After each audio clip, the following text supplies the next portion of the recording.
Hi hello friends, welcome to top and academy. കഴിഞ്ഞ ക്ലാസ്സിൽ നമ്മൾ എന്താണ് നോട്ട് ഫോർ പ്രോഫിറ്റ് ഓർഗനൈസേഷൻ, എങ്ങനെയാണ് receipts and payment account prepare ചെയ്യേണ്ടത് എന്നൊക്കെ പഠിച്ചു. ഇന്നത്തെ ക്ലാസ്സിൽ നമ്മൾ പഠിക്കാൻ പോകുന്നത് ഇൻകം ആൻഡ് എക്സ്പെൻഡിച്ചർ അക്കൗണ്ടും അത് എങ്ങനെയാണ് പ്രിപ്പയർ ചെയ്യേണ്ടതെന്നുമാണ്. ഓക്കെ, അപ്പോൾ നമുക്ക് ക്ലാസ്സിലോട്ട് കിടക്കാം. Income and expenditure account. എന്താണ് ഇൻകം ആൻഡ് എക്സ്പെൻഡിച്ചർ അക്കൗണ്ട് എന്ന് പറഞ്ഞാൽ? ഇൻകം എന്ന് പറഞ്ഞു കഴിഞ്ഞാൽ നമ്മൾക്കുണ്ടാകുന്ന വരുമാനത്തിനെയാണ് നമ്മൾ ഇൻകം എന്ന് വിളിക്കുന്നത്. അപ്പോൾ എക്സ്പെൻഡിച്ചർ എന്താണ്? നമുക്കുണ്ടാകുന്ന ചെലവുകൾ. അപ്പോൾ നമ്മളിവിടെ പഠിക്കുന്നത് NPOs ആണ്. എന്ത്?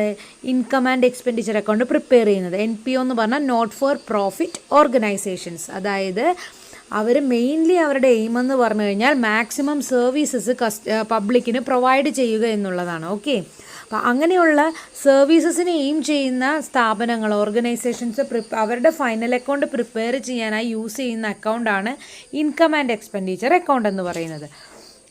അതായത് വ്യാപാര സ്ഥാപനങ്ങൾ തയ്യാറാക്കുന്ന ലാഭനഷ്ട കണക്കിന് തുല്യമായി NPO സ്ഥാപനങ്ങൾ തയ്യാറാക്കുന്ന അക്കൗണ്ടിനെയാണ് ഇൻകം ആൻഡ് എക്സ്പെൻഡിച്ചർ അക്കൗണ്ട് എന്ന് വിളിക്കുന്നത്.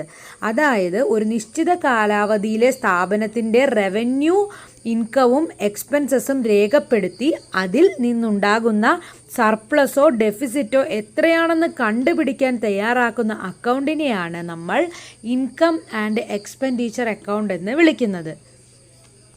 അപ്പോൾ നോർമലി നിങ്ങൾക്കൊരു ഡൗട്ട് വരുന്നതാണ്, എന്താണ് സർപ്ലസ്, എന്താണ് ഡെഫിസിറ്റ് എന്ന്.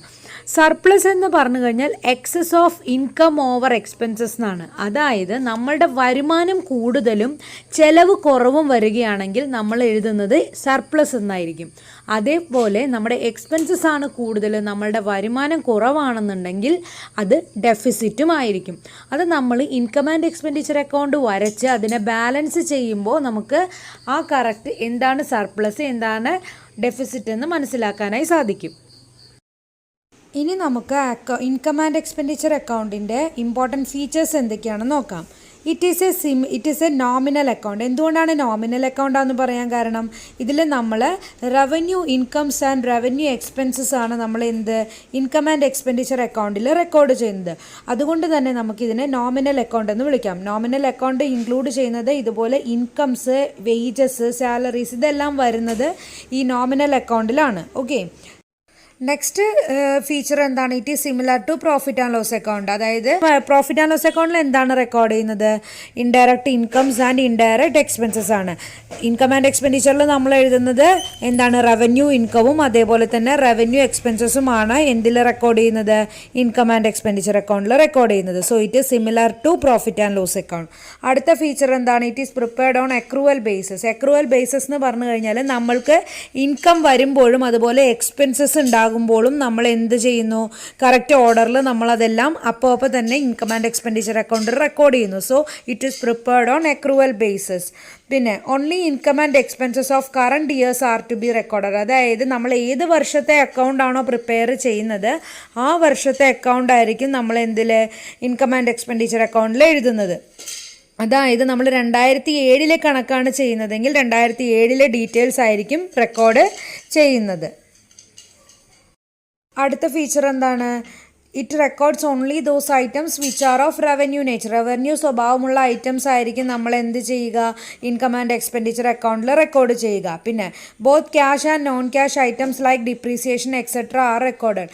എല്ലാ ക്യാഷ് ഐറ്റംസും അതുപോലെ നോൺ ക്യാഷ് ഐറ്റംസ് ആയിട്ടുള്ള ഡിപ്രീസിയേഷൻ, പ്രൊവിഷൻ, പ്രീപെയ്ഡ് ഇതെല്ലാതും നമ്മൾ എന്ത് ചെയ്യും? ഈ income and expenditure account prepare ചെയ്യുമ്പോൾ അതിൽ റെക്കോർഡ് ചെയ്യുമെന്നാണ് പറയുന്നത്. പിന്നെ it does not contain opening or closing balance of cash or bank. ഇതിനകത്ത് അതായത് income and expenditure account prepare ചെയ്യുമ്പോൾ ക്യാഷിൻ്റെ ഓപ്പണിംഗ് ക്യാഷും ക്ലോസിംഗ് ക്യാഷും കാണിക്കേണ്ട ആവശ്യമില്ല. പിന്നെ അടുത്തത് എന്താണ്? Closing balance of this account represents either surplus or deficit. അത് ഞാൻ കുറച്ച് നേരത്തെ തന്നെ നിങ്ങൾക്ക് പറഞ്ഞു തന്ന കാര്യമാണ് അല്ലേ. നമ്മൾ receipts and payment account prepare ചെയ്തപ്പോൾ എന്താണ്? ക്ലോസിംഗ് ബാലൻസ് ആയിട്ട് വരുമ്പോൾ നമ്മൾ ബാലൻസ് ക്യാരി ഡൗൺ എഴുതുമ്പോൾ ഒന്നല്ലെങ്കിൽ ക്യാഷ് ഇൻ ഹാൻഡ് അല്ലെങ്കിൽ ക്യാഷ് അറ്റ് ബാങ്ക് ആയിരിക്കും. അതേപോലെ തന്നെ ഇൻകം ആൻഡ് എക്സ്പെൻഡിച്ചർ ചെയ്യുന്ന സമയത്ത് ഇൻകം കൂടുതലും എക്സ്പെൻസസ് കുറവുമാണെന്നുണ്ടെങ്കിൽ സർപ്ലസ് ആയിട്ടും, അതേപോലെ തന്നെ എക്സ്പെൻസസ് കൂടുതലും ഇൻകത്തിൻ്റെ സൈഡ് കുറവുമാണെന്നുണ്ടെങ്കിൽ ഡെഫിസിറ്റ് ആയിട്ടായിരിക്കും നമ്മൾ ബാലൻസിങ് ഫിഗറിനെ കാണിക്കുക. അതാണ് അവർ പറഞ്ഞത്. ക്ലോസിംഗ് ബാലൻസ് എത്രയാണോ വരുന്നത്, ഏത് സൈഡിലാണ് കൂടുതൽ കുറവെന്ന് നോക്കുക. എക്സ്പെൻസസ് സൈഡിലാണ് നമുക്ക് കുറവെങ്കിൽ അത് സർപ്ലസ് എന്ന് പറഞ്ഞിട്ടായിരിക്കും ബാലൻസിങ് ഫിഗർ കാണിക്കുക. അതേസമയം ഈ എക്സ്പെൻസസിൻ്റെ സൈഡ് കൂടുതലും ഇൻകത്തിൻ്റെ സൈഡ് കുറവുമാണെന്നുണ്ടെങ്കിൽ നമുക്ക് ബാലൻസിങ് ഫിഗർ വരുമ്പോൾ ഡെഫിസിറ്റ് എന്നായിരിക്കും കാണിക്കുക. അപ്പോൾ ഇതൊക്കെയാണ് important features of income and expenditure account. Okay, നമ്മൾ നേരത്തെ പറഞ്ഞിട്ടുണ്ടായിരുന്നു റവന്യൂ നേച്ചറുള്ള ഐറ്റംസ് ആയിരിക്കും നമ്മൾ ഇൻകം ആൻഡ് എക്സ്പെൻഡിച്ചർ അക്കൗണ്ടിൽ പോസ്റ്റ് ചെയ്യുകയെന്ന്, അല്ലേ? അപ്പോൾ എന്തൊക്കെയാണ് ഈ റവന്യൂ എക്സ്പെൻസസ്, എന്തൊക്കെയാണ് റവന്യൂ ഇൻകം ആയിട്ട് വരുന്നത് ഐറ്റംസ് എന്തൊക്കെയാണെന്ന് ഞാൻ പറഞ്ഞുതരാം. റവന്യൂ എക്സ്പെൻഡിച്ചറിൽ വരുന്ന ഐറ്റംസ് ആണ് purchase of inventory, rent, salary, wages, rates, utilities, insurance, telephone bill, postage and stationery, bank charges, interest, depreciation, ഇവയെല്ലാം റവന്യൂ എക്സ്പെൻഡിച്ചറിൽ വരുന്നതാണ്. അതേപോലെ തന്നെ റവന്യൂ ഇൻകത്തിൽ എന്തൊക്കെയാണ് വരുന്നത്? Sale of products, capital invested by owner, bank loan, sale of shares, ഇതൊക്കെയാണ് revenue expenses and revenue incomes. അപ്പോൾ ഇത്രയും കാര്യങ്ങൾ നന്നായി മനസ്സിലാക്കിയിരുന്നാൽ നമുക്ക് ഇൻകം ആൻഡ് എക്സ്പെൻഡിച്ചർ അക്കൗണ്ട് നന്നായിട്ട് പ്രിപ്പയർ ചെയ്യാനായി സാധിക്കും. ഞാനിവിടെ income and expenditure account prepare ചെയ്യേണ്ട ഫോർമാറ്റ് കാണിച്ചു തരാം. അത് കാണുമ്പോൾ നിങ്ങൾക്ക് മനസ്സിലാവും ഇതെങ്ങനെയാണ് പ്രിപ്പയർ ചെയ്യേണ്ടതെന്ന്. ഇതാണ് income and expenditure account prepare ചെയ്യുന്ന ഇമ്പോർട്ടൻറ്റ് ഫോർമാറ്റ് എന്ന് പറയുന്നത്. ഈ ഫോർമാറ്റ് ഒന്ന് നിങ്ങൾ ശ്രദ്ധിച്ചാൽ അറിയാം. ആദ്യം ഹെഡിങ് ആണ് കൊടുത്തിരിക്കുന്നത്. ഫോർ ദ ഇയർ എൻഡിങ്, ഏത് ഡേറ്റ് ആണെന്ന് വെച്ചാൽ ഡേറ്റ് കൊടുക്കുക. പിന്നെ ഇത് കണ്ടോ, ഈ അക്കൗണ്ട് കാണുമ്പോൾ തന്നെ അറിയാം നമുക്ക് similar to profit and loss account ആണെന്നല്ലേ. കാരണം എന്താ, നമ്മൾ profit and loss account prepare ചെയ്യുമ്പോഴും ഡെബിറ്റ് സൈഡിലാണ് എല്ലാ എക്സ്പെൻസസും കാണിച്ചിരുന്നത്, ക്രെഡിറ്റ് സൈഡിലാണ് ഇൻകംസ് കാണിച്ചിരുന്നത്. ഇവിടെ അതേ സെയിം ഫോർമാറ്റ് തന്നെയാണ് നമ്മൾ എഴുതിയിരിക്കുന്നത്. പിന്നെ ഞാൻ പറഞ്ഞിരുന്നു ബാലൻസിങ് ഫിഗർ ശ്രദ്ധിക്കേണ്ട വേറൊരു കാര്യം, ഇത് നമ്മൾ ചെയ്ത് കഴിയുമ്പോൾ നമ്മുടെ ഇൻകം സൈഡ് കൂടുതലും എക്സ്പെൻസ് സൈഡ് കുറവാണെന്നുണ്ടെങ്കിൽ നമ്മൾ ബാലൻസ് ക്യാരി ഡൗണിൻ്റെ സ്ഥാനത്ത് എഴുതുന്നത് എന്താണ്? സർപ്ലസ് എന്നായിരിക്കും. അതേപോലെ തന്നെ എക്സ്പെൻസസ് കൂടുതലും ഇൻകം കുറവാണെന്നുണ്ടെങ്കിൽ ബാലൻസ് ചെയ്യുമ്പോൾ വരുന്നത് ഡെഫിസിറ്റ് ആണ്.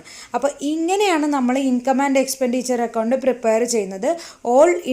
അതായത് ഓൾ റവന്യൂ എക്സ്പെൻസസ് നമ്മൾ എക്സ്പെൻഡിച്ചർ സൈഡിലും ഓൾ റവന്യൂ ഇൻകംസ് നമ്മൾ ഇൻകത്തിൻ്റെ സൈഡിലുമായിരിക്കും കാണിക്കുന്നത്.